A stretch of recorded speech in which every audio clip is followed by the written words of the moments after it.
Assalamualaikum anak-anak. Waalaikumsalam warahmatullahi wabarakatuh. Gimana kabarnya, sehat? Alhamdulillah sehat, Pak. Alhamdulillah. Ini ada yang hadir gak? Hadir semua, Pak. Di semua. Aduh, ini agendanya dong, isi. Bentar ya. Lupa isi absen dulu sekalian. Oke. Ini sebelum kita mulai belajar, kalian kondisi dulu ya, ini suasana kelasnya ini supaya nyaman, bersih. Bagi Bapak enak ngajarnya, bagi kalian juga enak belajarnya. Itu tolong dong, bangkunya diberesin dulu, dirapihin. Terus itu sampah-sampahnya tuh yang di kolong bangku tuh, pungutin, buang langsung ke tempat sampah, jangan ke temen ya. Udah.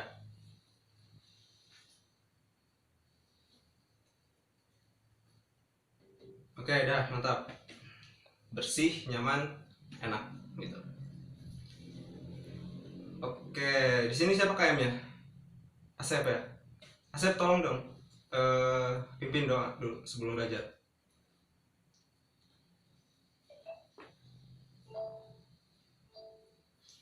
Oke, kita lanjutkan materi dari minggu kemarin ya. Ada yang tahu gak hari ini kita bakal bahas apa?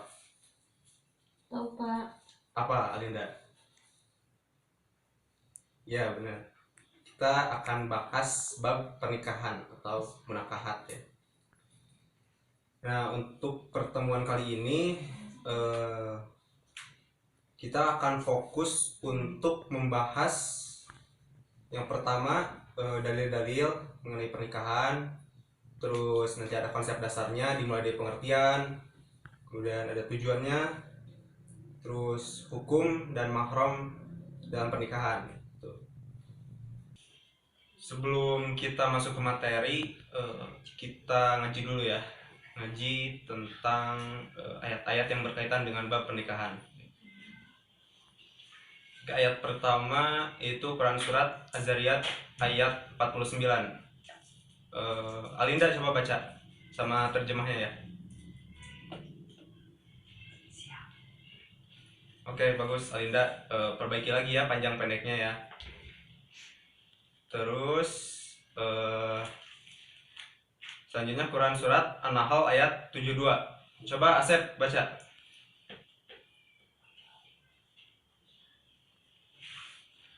Oke, bagus. Udah cukup bagus ya, pembacaannya juga lancar, makharijul hurufnya bagus, tajwidnya juga pas. Terus yang terakhir Quran surat An-Nur ayat 32. Silakan Ainun baca.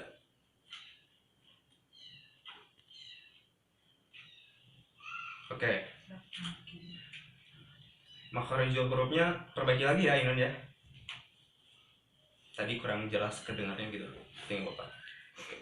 Jadi ketiga ayat yang tadi kalian baca itu ya, Bapak akan jelaskan sedikit dulu mengenai apa ya maksud dari ayat-ayat tersebut gitu. Yang Quran surat Az-Zariyat ayat 49 ya, itu menjelaskan bahwa pernikahan adalah sunatullah yang berlaku umum bagi semua makhluknya. Makanya dijelaskan juga kan dalam ayatnya itu bahwa segala sesuatu itu Allah ciptakan berpasang-pasangan. Itu yang dimaksud dengan sunatullahnya, bahwa segala sesuatunya diciptakan pasang-pasangan, ada siang, ada malam gitu kan, ada matahari, bulan, ada perempuan dan laki-laki itu. Terus yang Quran surat An-Nahl ayat 72, Islam sangat menganjurkan nih pernikahan. Nah, kenapa? Karena dengan pernikahan manusia akan berkembang. Nah, maksudnya berkembang itu apa? Berkembang jadi besar gitu? Enggak juga sih. Maksudnya itu berkembang dalam biologi itu berkembang biak kayak gitu ya, berproduksi gitu, supaya gak punah gitu. Nah, tanpa pernikahan regenerasi akan terhenti. Jadi nanti kebayang gak sih di tahun berapa gitu bakal ada generasi tua doang gitu kan, gak ada generasi mudanya gitu. Terus yang terakhir, Quran surat An-Nur ayat 32 ini menerangkan bahwa ayat tersebut menguatkan rangsangan bagi orang yang merasa belum sanggup agar tidak khawatir karena belum cukup biaya. Karena dengan pernikahan yang benar dan ikhlas, Allah Subhanahu wa taala akan melapangkan rezeki yang baik dan halal untuk hidup berumah tangga. Oke, itu ya maksud dari ketiga ayat yang tadi kalian sudah lantunkan. Kemudian kita masuk ke materi inti nih. Sebelumnya Bapak izin share screen ya, ini materinya soalnya di PPT. Angga coba dong bantu ini colokin ke infocusnya. Udah ya, kelihatan ya? Oke. Oke, kita masuk ke materi yang pertama, yaitu mengenai pengertian dari pernikahan ya. Ada yang tahu nggak pengertian dari pernikahan itu apa? Ayo, siapa aja? Bebas kok mau ngertiin apa aja. Boleh buat apa aja, kumpul keluarga, kumpul makan-makan enak, atau ajang ditanya apa nyusul gitu. Yuk. Arda coba Arda. Pengertian dari nikah itu apa? Enggak? Boleh nambahin enggak? Ya bagus. Nah, bisa dilihat ya, oke Bapak jelasin dulu. Menurut bahasa, nikah itu berasal dari kata nakaha yunkihu nikahan, yang berarti menghimpun, mengumpulkan atau menggabungkan dari ikatan pernikahan itu, atau dari kata akdun, artinya ikatan atau perjanjian. Terus secara istilah atau menurut pengertian para ahli fikih, nikah adalah suatu akad perjanjian yang menghalalkan pergaulan suami istri antara seorang pria dan wanita yang bukan mahramnya, sehingga terjadi hak dan kewajiban di antara kedua insan tersebut di dalam membangun sebuah rumah tangga yang sakinah, mawaddah, terus warahmah dengan memenuhi syarat dan rukun yang telah ditentukan oleh agama. Nah, terus nih dalam undang-undang juga nomor 1 tahun 1974, pengertian perkawinan atau pernikahan itu ialah ikatan lahir batin antara seorang pria dan wanita sebagai suami istri, dengan tujuan membentuk keluarga atau rumah tangga yang berbahagia dan kekal berdasarkan ketuhanan yang Maha Esa. Oke, selanjutnya Bapak akan jelasin tujuan dari pernikahan.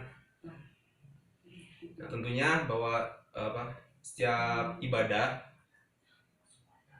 termasuk dari pernikahan memiliki tujuan yang harus bersifat positif dan mulia untuk membina keluarga sakinah dalam rumah tangga. Nah, diantaranya tujuan yang pertama yaitu untuk memenuhi tuntutan naluri manusia yang asasi. Maksudnya apa nih Pak? Nah, maksudnya kan kita sebagai manusia selaku makhluk hidup tentunya mempunyai naluri yang berupa nafsu gitu kan. Maka dari itu pernikahan ini untuk memenuhi tuntutan dari naluri tersebut, dari nafsu tersebut gitu. Nah, terus yang kedua untuk mendapatkan ketenangan hidup. Nah, seperti yang dijelaskan dalam Quran Surat Ar-Rum ayat 21 ya, yang biasanya ada di surat-surat undangan pernikahan gitu. Nah, jadi dalam Quran Surat Ar-Rum itu dijelaskan bahwa maksud dari mendapatkan ketenangan hidup tuh bahwa kita melakukan pernikahan itu semata-mata untuk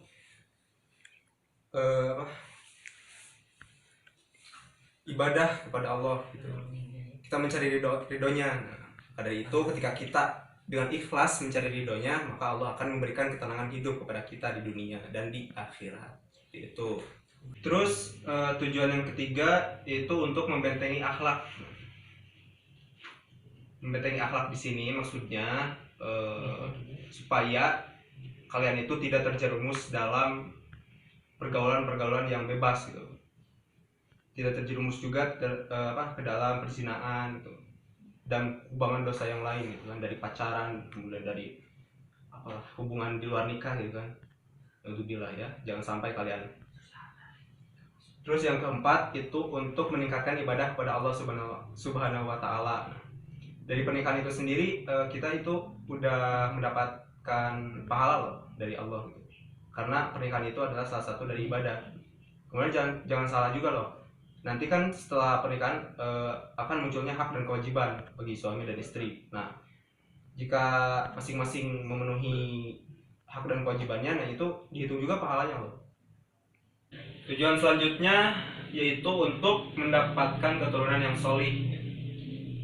Nah, sebagaimana Allah Subhanahu wa taala berfirman dalam Quran surat An-Nahl ayat 72 yang kalian tadi sudah baca ya.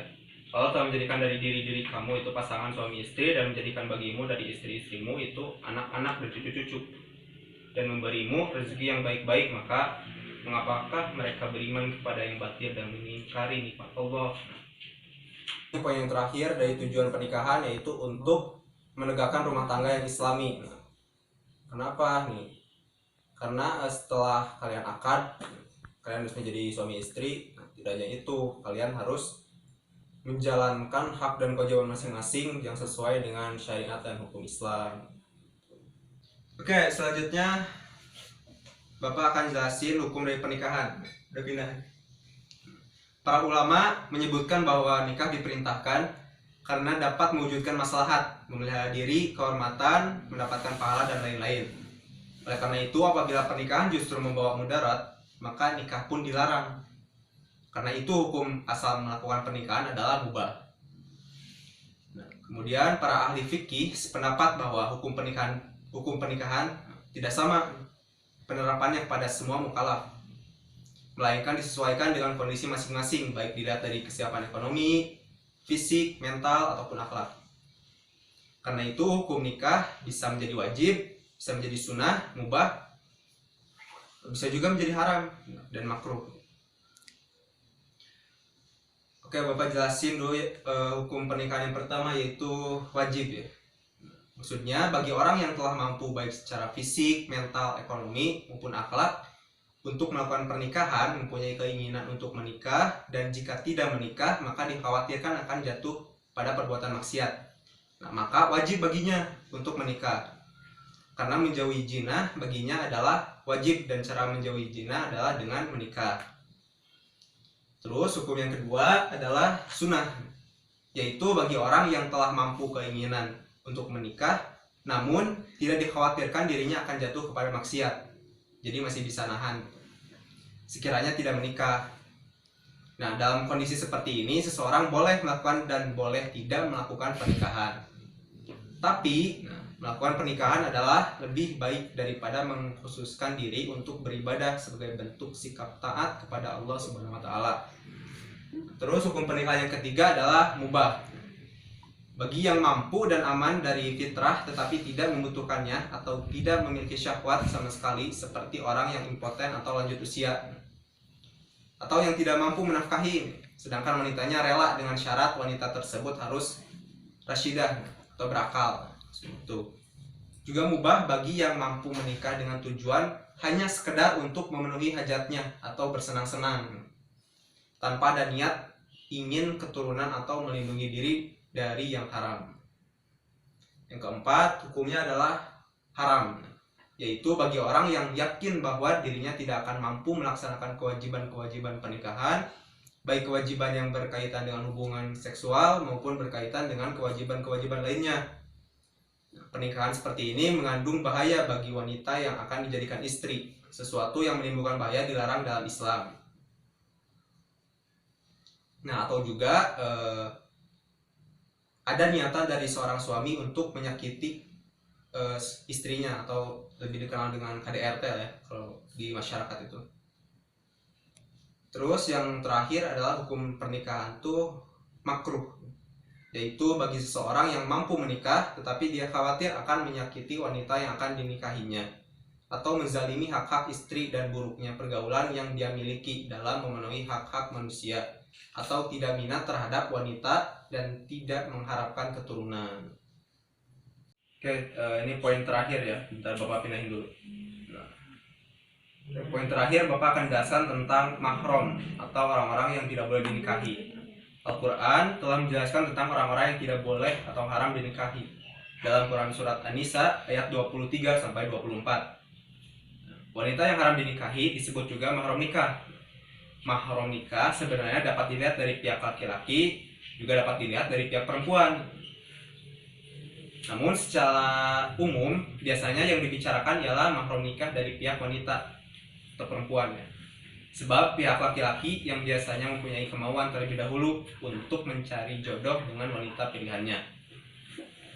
Dilihat dari kondisinya, mahram terbagi kepada dua. Yang pertama ada mahram mu'abbad, yaitu wanita yang yang diharamkan untuk dinikahi selama-lamanya, seperti dari keturunan, satu susuan, kemudian mertua perempuan, anak tiri jika ibunya sudah dicampuri, kemudian bekas menantu perempuan dan bekas ibu tiri.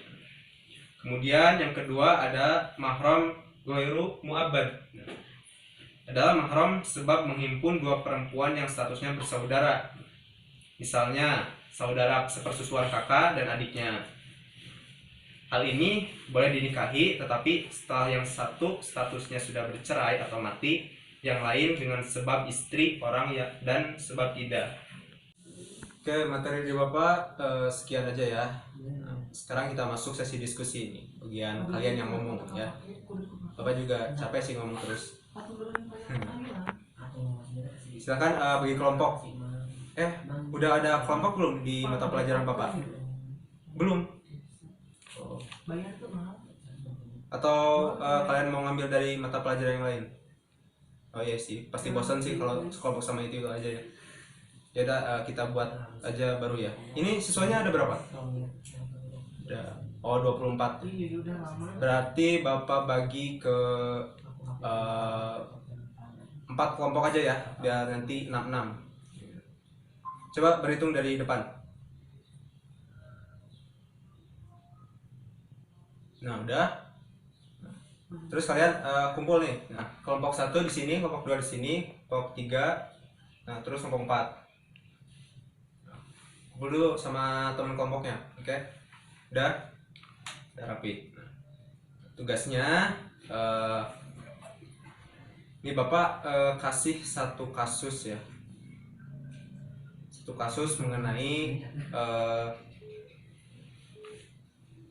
yang sering terjadi dalam dunia pernikahan ya. Itu pernikahan dini. Udah tahu kan pernikahan dini itu apa? Nah, kalian nanti cari materi-materi, kemudian komentari dari problem dari pernikahan dini itu seperti apa, nah plus minusnya, kemudian hukumnya seperti apa, kemudian dilihat dari hukum agama, dari hukum yang berlaku di Indonesia, kemudian hukum adat juga. Nanti setelah kalian diskusi, presentasikan perwakilan dari tiap kelompok di depan. Terus kelompok lainnya menanggapi, baik itu jawaban, baik itu pertanyaan atau tambahan yang lainnya, gitu ya. Oke, beres ya diskusinya ya. Nah, kelompok 1 coba presentasikan ke depan. Oke, bagus, terima kasih. Ada tanggapan dari kelompok yang lainnya? Oke, bagus ya, cukup aktif. Oke, kelompok 2, siapa yang mau maju? Oh, Dedi. Oke, silakan.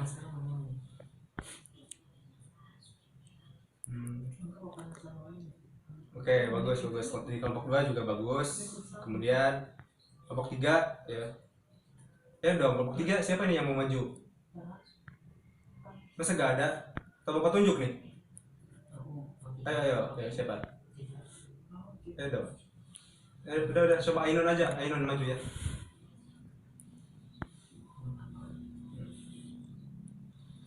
Udah, terima kasih ya Ainun. Nah, itu dari kelompok 3. Nah, yang terakhir nih. Di kelompok 4 siapa? Oh, siap.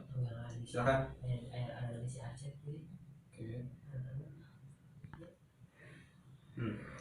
Oke, terima kasih buat semua kelompok yang sudah tampil. Di sini Bapak akan menambahi sedikit saja ya. Nah, kenapa Bapak ngambil tema diskusi kali ini mengenai pernikahan dini? Karena gak ada yang tahu juga kan bahwa kalian ini kan sekarang sudah kelas 12, kemudian bentar lagi lulus. Siapa sih yang tahu gitu kan masa depan kalian itu nanti seperti apa? Ada yang langsung nikah, kemudian ada yang lanjut kerja, ada juga yang lanjut kuliah gitu. Di sini Bapak mau membekali kalian supaya apa? Supaya kalian tuh nikah ketika kalian itu udah siap. Jangan terburu-buru gitu. Jangan terburu-buru karena teman-teman yang lainnya udah pada nikah terus kalian panas gitu kan. Jangan. Terus karena dari adat budaya mungkin, terus dari tuntutan orang tua dan yang lain sebagainya. Nah seperti itu ya. Jadi Bapak mau wanti-wanti kalian nikahlah ketika kalian udah siap gitu ya. Oke, dari Bapak dicukupkan sekian. Nah sebelum itu Bapak ngasih tugas dulu ya, tugas individu buat kalian kerjain di rumah. Nah nanti kalian di rumah tulis mahram yang tertera dalam Quran surat apa tadi dalam Quran surat An-Nisa ayat 23 sampai 24 ya secara lengkap. Oke, dicukupkan sekian dari Bapak. Terima kasih atas perhatian dari kalian. Kita tutup dengan bacaan hamdalah bersama-sama. Alhamdulillahirrahmanirrahim. Kemudian ditutup dengan doa kafaratul majelis. Subhanakallahumma wa bihamdika asyhadu an la ilaha illa anta astaghfiruka wa atubu ilaik. Terima kasih. Wassalamualaikum warahmatullahi wabarakatuh.